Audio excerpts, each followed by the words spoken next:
दोस्तों, अगर आपको लगता है कि जंगलों में सिर्फ जंगली जानवर ही होते हैं तो यकीन मानिए आप बहुत बड़ी भूल कर रहे हैं, क्योंकि कुछ जंगलों में शिकार सिर्फ जानवर नहीं होते, इंसान भी होते हैं। आज मैं आपको 2025 की Danish thriller film river of blood की कहानी सुनाने जा रहा हूँ। एक ऐसी कहानी जहाँ कदम कदम पर मौत घात लगाए बैठी है, जहाँ हर पेड़ के पीछे कोई न कोई छुपा है और वो कोई इंसान नहीं। इस जंगल में दाखिल होना आसान है, लेकिन बाहर निकलना नामुमकिन। तो सांस थाम लीजिए, क्योंकि जो होने वाला है वो आपको रातों को सोने नहीं देगा। चलो कहानी शुरू करते हैं।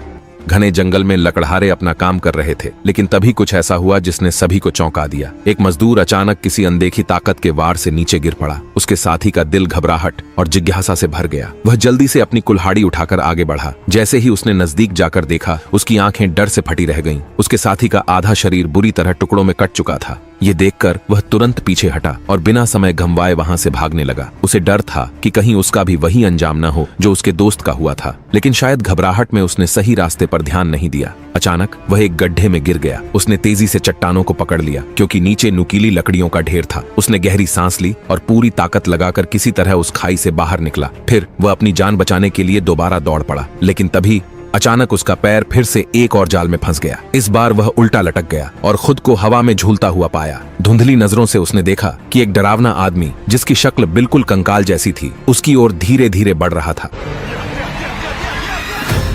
फिर दृश्य बदलता है। दो युवा जोड़े जंगल में रोमांचक सफर की योजना बना रहे थे। उनमें से किसी ने चिंता जताई कि उनके पास जंगल में जीवित रहने का कोई अनुभव नहीं है। ये तो पैसे देकर मुसीबत मोल लेने जैसा है। लेकिन यात्रा के आयोजक जैक आत्मविश्वास से भरकर अपनी छाती ठोकते हुए बोले, घबराने की कोई जरूरत नहीं। मैंने पहले ही 2 बेहतरीन राफ्ट खरीद लिए हैं। पूरा सफर बस पानी में तैरते हुए मस्ती करने जैसा होगा। ये सुनकर सबकी चिंता दूर हो गई। अगले ही दिन सुबह चारों अपने तय किए गए स्थान पर इकट्ठा हुए। जैक ने इस यात्रा के लिए एक खास गाइड भी बुलाया था। अब सभी को सफर को लेकर और भी अधिक विश्वास हो गया था, लेकिन वे यह सोच भी नहीं सकते थे कि वे जिस रास्ते पर चलने वाले हैं वह असल में एक मौत का रास्ता था। गाइड ने खुद को बहुत पेशेवर साबित किया। उसने सबको आदेश दिया कि हर किसी को जीवन रक्षक जैकेट पहननी होगी। इतना ही नहीं, उसने काफी समय देकर सबको राफ्टिंग के सही तरीके भी सिखाए। किसी भी अनहोनी से बचने के लिए उसने सभी के फोन और कीमती सामान एक वाटरप्रूफ बैग में रखने का सुझाव दिया। लेकिन दाढ़ी वाले ताकतवर व्यक्ति जॉनसन ने अपना फोन देने से इनकार कर दिया।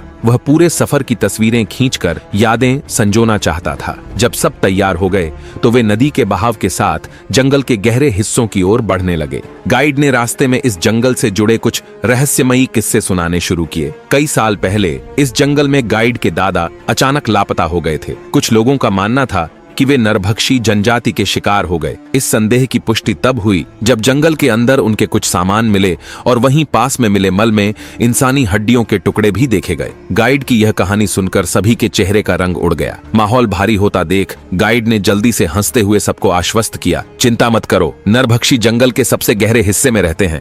पिछले 100 सालों में किसी भी ग्रामीण ने उन्हें नहीं देखा है। लेकिन फिर उसने धीरे से एक और सच्चाई बताई। हाल के वर्षों में जंगलों की अंधाधुंध कटाई के कारण उनके क्षेत्र लगातार सिकुड़ रहे हैं। शिकार करने के लिए जानवर भी कम होते जा रहे हैं। शायद ज्यादा समय नहीं लगेगा और वे भूख से मर जाएंगे। इसी बीच 2 एडवेंचर व्लॉगर्स बाइक पर सवार होकर इस जंगल की ओर बढ़ रहे थे। जंगल के प्रवेश द्वार पर एक चेतावनी बोर्ड लगा था, अंदर जाना मना है। लेकिन वे दोनों तो सनसनीखेज कंटेंट के लिए कुछ भी कर सकते थे। ज्यादा व्यूज और फॉलोअर्स पाने के लिए उन्होंने जंगल में घुसने का फैसला कर लिया। लेकिन वे ज्यादा दूर नहीं जा पाए। अचानक एक परछाई तेजी से आई और पुरुष व्लॉगर का गला चीर दिया। महिला व्लॉगर ने कुछ अजीब महसूस किया और जब उसने मुड़कर देखा, उसका चेहरा सफेद पड़ गया। उसके साथी का सिर धड़ से अलग किया जा चुका था। डर के मारे वह जोर से चिल्लाई और उल्टी दिशा में भागने लगी। घने जंगल में इधर उधर भटकने के बाद उसे एक काला गुफा दिखा। उसे लगा कि वहां छिपकर वह बच सकती है, लेकिन अंदर घुसते ही उसे महसूस हुआ कि यह कोई आम गुफा नहीं थी। यहाँ की हर चीज अजीब थी, कुछ सही नहीं लग रहा था। डर के मारे उसने जल्दी से अपना फोन निकाला। कोई नेटवर्क नहीं था। अब उसके पास एक ही उपाय था,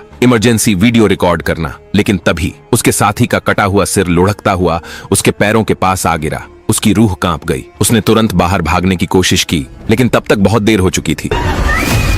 दूसरी ओर जैक और उसके दोस्त जंगल के खूबसूरत नजारों में इतने खो गए थे, वे मस्ती में इतना मग्न थे कि उनमें से एक ने तो सीधे नदी में छलांग तक लगा दी। उनके कपड़े पूरी तरह भीग चुके थे, इसलिए गाइड ने फैसला किया कि वे जल्द ही किसी उपयुक्त जगह पर कैंप लगाएंगे।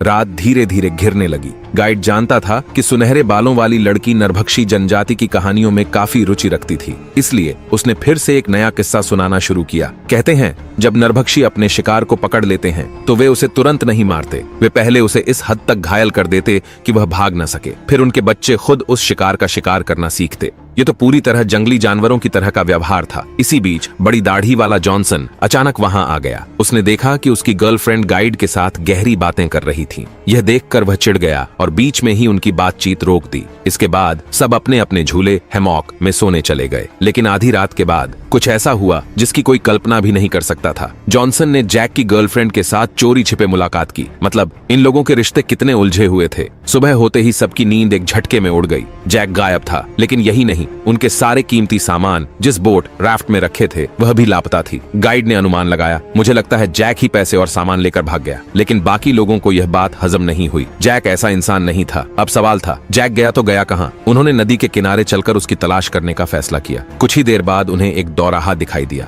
एक रास्ता तेज बहाव वाली नदी की ओर जाता था, दूसरा शांत पानी वाले हिस्से की ओर। जैक को नाव चलानी नहीं आती थी, इसलिए वह शायद शांत पानी की ओर गया होगा। लेकिन गाइड वहां जाने को तैयार नहीं था। आगे जाना खतरनाक हो सकता है, उसने कहा। यह इलाका नरभक्षी जनजाति का क्षेत्र हो सकता है। लेकिन जॉनसन और बाकी लोग इतनी दूर आकर हार मानने को तैयार नहीं थे। उन्होंने गाइड को पैसे 2 गुना देने का वादा किया। अब गाइड के पास कोई चारा नहीं था, इसलिए वह अनमने मन से आगे बढ़ने को राजी हो गया। कुछ ही देर में वे गुम हुई नाव को ढूंढने में कामयाब हो गए। लेकिन जैक का कहीं कोई पता नहीं था। अब सभी के मन में डर समाने लगा। क्या जैक के साथ कुछ बुरा हो चुका था? इस बार गाइड ने साफ कह दिया, मैं और आगे नहीं जाऊंगा। लेकिन उसने एक आखिरी मौका दिया, मैं यहाँ सिर्फ 1 घंटे तक इंतजार करूंगा। अगर जैक तब तक नहीं मिला तो मैं चला जाऊंगा। अब कोई और रास्ता नहीं था। जॉनसन और बाकी 2 लोग अकेले जंगल के भीतर आगे बढ़े। लेकिन कुछ ही कदम बाद उनकी आंखें चौड़ी हो गईं। एक पेड़ के तने पर ताजा खून के धब्बे थे, लेकिन यह साफ नहीं था कि यह खून जैक का था या किसी और का।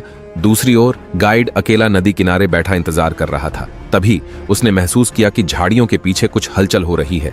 एक परछाई उसे जंगल के भीतर दौड़ती हुई दिखाई दी। उसका कलेजा मुंह को आ गया, लेकिन वह डर को दबाकर धीरे धीरे उस ओर बढ़ने लगा। अगले ही पल उसका चेहरा सफेद पड़ गया। उसने कुछ ऐसा देखा जिससे उसके पैरों तले जमीन खिसक गई। जमीन पर कई पुआल के पुतले पड़े थे, लेकिन वे किसी आम कठपुतली की तरह नहीं थे। वे इंसानों के कपड़े पहने हुए थे। पास के पेड़ से ढेर सारे कैमरे लटके हुए थे। गाइड ने देखा, एक टोपी वही थी जो उसके दादा पहना करते थे। अब तो उसकी रीढ़ में ठंडक दौड़ गई। नहीं, यह सच नहीं हो सकता। वह तुरंत जान बचाने के लिए भागा। वह पूरी रफ्तार से दौड़कर नदी किनारे अपनी नाव तक पहुंचा। उसे लगा कि वह खतरे से बच गया है, लेकिन तभी दूसरी ओर तीनों दोस्त बिल्कुल अनजान थे कि उनके गाइड के साथ क्या हुआ। वे जंगल के भीतर एक गुफा में पहुंचे। वहां उन्हें एक टूटा हुआ हेलमेट मिला। ये तो वही है जो उन यूट्यूब ब्लॉगर में से एक पहनता था। अचानक अंधेरे से एक इंसान बाहर कूदा। यह जैक था। जैक की गर्लफ्रेंड उस पर चिल्लाने लगी, तुम हमें छोड़कर कहां चले गए थे? जैक ने बहाना बनाया, मेरा पेट खराब हो गया था, इसलिए थोड़ी देर के लिए टहलने चला गया। अब जब वह सही सलामत था तो सबने राहत की सांस ली। लेकिन जॉनसन का शक अभी भी बरकरार था। हमें यहाँ ज्यादा देर नहीं रुकना चाहिए। जैसे ही वे नदी किनारे लौटे, उनका गाइड गायब था। सबने सोचा जरूर वो हमें अकेला छोड़कर भाग गया। लेकिन तभी जॉनसन की नजर पड़ी। ये खून की बूंदें। अब सबके होश उड़ गए। क्या हमारा गाइड मारा जा चुका है? अभी वे इस पर सोच ही रहे थे कि ये देखो, नदी में तैरती उनकी बोट खून से सनी हुई थी और जैक ने किनारे पर एक लोहे की कड़ाही देखी जिसमें से धुआं उठ रहा था। जैसे ही वे पास गए और अंदर झांका, उनकी चीखें निकल गईं। कड़ाही में जो उबल रहा था वो उनके गाइड का सिर था। अब तो उनके पैर टिकने के बजाय कांपने लगे। हमें यहाँ से भागना होगा, जॉनसन गुस्से से चीख पड़ा। अगर जैक हमें छोड़कर भागा नहीं होता तो ये सब ना होता। लेकिन वे यह नहीं देख पाए कि एक परछाई धीरे धीरे पानी में उतर गई थी। चारों ने जल्दी से नाव में बैठकर उसे आगे बढ़ाना शुरू किया। लेकिन जैसे ही वे आगे बढ़े, रास्ता बंद था। एक गिरा हुआ पेड़ उनकी नाव के सामने था। हमें नाव को उठाकर ले जाना होगा। जॉनसन ने झुककर देखा कि पानी के नीचे कुछ हिल रहा था। तभी अचानक एक डरावनी आकृति पानी से कूदकर निकली और एक झटके में जॉनसन पर हमला कर दिया गया। अब उनकी जिंदगी और मौत के बीच सिर्फ कुछ सेकंड का फासला था। जॉनसन के दोस्त तुरंत उसकी मदद के लिए कूद पड़े। गोल्डन हेयर गर्ल ने एक भारी पत्थर उठाकर जंगली आदमी के सिर पर दे मारा। इसी मौके का फायदा उठाकर जॉनसन ने चाकू घोंप दिया। आखिरकार वह जंगली आदमी ढेर हो गया। लेकिन जब वे पीछे मुड़े तो देखा उनकी नाव नदी में बहती जा रही थी। अब उनके पास कोई भी वाहन नहीं था। अब हमें पैदल ही चलना होगा। लेकिन उन्हें नहीं पता था कि जिस आदिवासी को उन्होंने मारा था वह मरा नहीं था। उधर जंगल में एक लाल सिर वाला आदिवासी यह सब देख रहा था, लेकिन उसने अपने घायल साथी को बचाने के बजाय एक ही वार में उसकी जान ले ली। फिर उसने कुछ और खौफनाक किया, उसने अपने साथी का दिल निकालकर खाना शुरू कर दिया। ये तो पहले वाले से भी ज्यादा खतरनाक है। जॉनसन और उसके 3 दोस्त अब जंगल में भटक रहे थे, बिना गाइड के, बिना किसी दिशा के, और अब तो रात भी हो गई थी। चारों थककर चूर हो चुके थे। अब वे आदिवासी हमें नहीं ढूंढ रहे होंगे, जॉनसन निश्चिंत था। लेकिन गोल्डन हेयर गर्ल परेशान दिख रही थी। उसने गाइड की बात याद दिलाई। ये आदिवासी जंगली जानवरों की तरह हैं। वे तभी हमला करते हैं जब उन्हें भूख लगती है। अभी वे हमें जिंदा छोड़ रहे हैं, लेकिन शायद वे हमें पाल रहे हैं ताकि बाद में हमें शिकार बना सकें। क्या? ये तो बहुत बुरा हुआ। अब सबकी रीढ़ में ठंडक दौड़ गई। जैक ने सुझाव दिया, हमें पहरेदारी करनी होगी। हम बारी बारी से जागते रहेंगे। पहले जैक जागा, फिर जॉनसन की बारी आई। लेकिन जॉनसन बोर हो गया। उसने अपना फोन निकाला, लेकिन कोई नेटवर्क नहीं था। जंगल की अंधेरी रात में अजीब सी आवाजें आ रही थीं। जॉनसन को एक आइडिया आया, अगर मैं अपने शरीर पर मिट्टी लगा लूं तो शायद वे मुझे न देख सकें। कई जानवर ऐसा ही करते हैं, और सच में मिट्टी से ढका होने की वजह से रेड हेड आदिवासी उसे नहीं देख सका। अब मैं इसे मार सकता हूं। जॉनसन पीछे से अपने खंजर के साथ धीरे धीरे आगे बढ़ा। लेकिन बेवकूफ, तूने खुद को बहुत ज्यादा ताकतवर समझ लिया। रेड हेड आदिवासी बिजली की तेजी से पलटा और जॉनसन पर हमला कर दिया। जॉनसन को संभलने का मौका ही नहीं मिला। तभी जैक ने आवाज सुनी और बचाने के लिए दौड़ा, लेकिन जैक बस उसे थोड़ा रोक पाया। अचानक जॉनसन का पैर फिसल गया और वह पहाड़ी से लुढ़क गया। जब उसने खुद को संभालकर ऊपर चढ़ने की कोशिश की तो देखा जैक अब रेड हेड आदिवासी की गिरफ्त में था। अब उसे बचाना नामुमकिन था। जॉनसन ने सांस रोककर सामने देखा। 3 और जंगली आदिवासी वहीं खड़े थे। अगर मैं अब कुछ भी करने की कोशिश करूं तो मैं भी मारा जाऊंगा।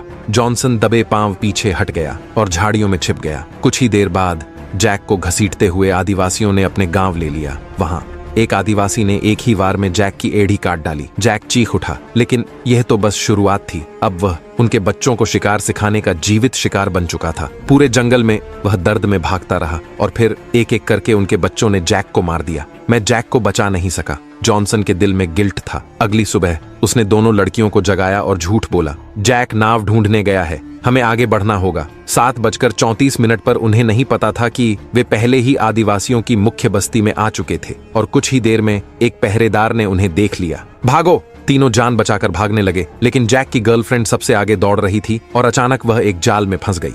आह! एक लकड़ी उसके कंधे के आर पार हो गई थी। जॉनसन ने झट से देखा, वहां एक रस्सी है। उसने गोल्डन हेयर गर्ल को रस्सी से नीचे उतारा। उसने अपने खंजर से लकड़ी काट दी और आखिरकार जैक की गर्लफ्रेंड को बचा लिया। लेकिन वे ज्यादा देर रुक नहीं सकते थे। पीछे आदिवासी आ ही रहे थे और सामने था एक गहरा पानी का गड्ढा। अगर यहीं फंसे रहे तो मर जाएंगे, हमें पानी में कूदना होगा। गोल्डन हेयर गर्ल ने बिना सोचे कूद लगा दी। जॉनसन और दूसरी लड़की भी उसके पीछे कूद पड़े। तीनों पानी के बहाव में बहते चले गए। कुछ दूरी पर पानी शांत हो गया और फिर उन्होंने देखा एक नाव। भागने का एक आखिरी मौका। वे तेजी से नाव पर चढ़ गए। अब हम बहते बहते बाहर निकल सकते हैं। लेकिन वे पूरे दिन से भूखे थे। थकान के मारे दोनों लड़कियां बेहोश हो गईं। लेकिन जॉनसन, नहीं, मैं नहीं सो सकता। वह देख सकता था कई जगहों पर झाड़ियों में कुछ लोग छिपे हुए थे। वे हमें छोड़ेंगे नहीं। जॉनसन ने अपनी पूरी हिम्मत जुटाई और धीरे धीरे किनारे पर उतरा। फिर उसने अपना फोन निकाला। क्या यह मेरा आखिरी मौका है? जॉनसन ने जल्दी से अपने फोन का कैमरा ऑन किया। अगर मैं नहीं बचा तो कम से कम मेरी कहानी दुनिया तक पहुंचे। लेकिन तभी पीछे से हल्की सी सरसराहट हुई। कोई है। वह धीरे धीरे नजदीक आ रहा था और फिर उसने जॉनसन का फोन उठा लिया। वह स्क्रीन पर वीडियो देखने लगा। बस यही मौका है। जॉनसन ने पूरी ताकत लगाकर पीछे से हमला कर दिया। उसने आदिवासी के हथियार को नीचे गिरा दिया, लेकिन रेड हेड ने झट से उसे पकड़ लिया और लता की रस्सी से उसका गला जकड़ दिया। जॉनसन तड़पने लगा और तभी उसकी नजर पड़ी पेड़ में फंसा हुआ एक खंजर। उसने पूरी ताकत से खंजर निकाला, रस्सी काट दी और फिर वहीं खंजर रेड हेड की ओर उछाल दिया। ग्राहा! रेड हेड चीखते हुए पानी में गिर पड़ा। लेकिन लड़ाई अभी खत्म नहीं हुई थी। पानी में जॉनसन ने कुछ कठोर चीज पर हाथ मारा। एक तलवार। हाँ, यह रेड हेड की ही तलवार थी। रेड हेड भीगते हुए फिर से उठने की कोशिश कर रहा था, पर जॉनसन ने 1 सेकंड भी बर्बाद नहीं किया। रेड हेड की गर्दन कटकर पानी में गिर गई। पर जैसे ही जॉनसन ने सांस ली, पीछे से डरावनी आवाजें आने लगीं। दर्जनों आदिवासी किनारे पर खड़े थे। अगर मैं रुका तो वे लड़कियों को भी नहीं छोड़ेंगे। जॉनसन ने आखिरी बार तलवार उठाई और आदिवासियों की तरफ भागा, लेकिन आदिवासियों ने गोल घेरा बना लिया और एक एक करके उस पर वार किया। जॉनसन गिर पड़ा, पर उसका बलिदान बेकार नहीं गया। लड़कियों की नाव बहती चली गई और जल्द ही वे आदिवासियों के इलाके से बाहर निकल गईं। कुछ घंटों बाद एक ट्रक ड्राइवर ने उन्हें रास्ते में देखा और बचाकर शहर ले आया। अगर आपको ये कहानी पसंद आई हो तो लाइक जरूर करें, कमेंट करें और बताएं कि अगली कौन सी हॉरर मूवी की स्टोरी आपको चाहिए। सब्सक्राइब करें और नोटिफिकेशन बेल को ऑन कर दें ताकि अगली खौफनाक कहानी आप मिस न करें। मिलते हैं अगली डरा देने वाली कहानी में। तब तक के लिए सेफ रहो, लेकिन याद रखना, कुछ जंगल सिर्फ पेड़ों से भरे नहीं होते।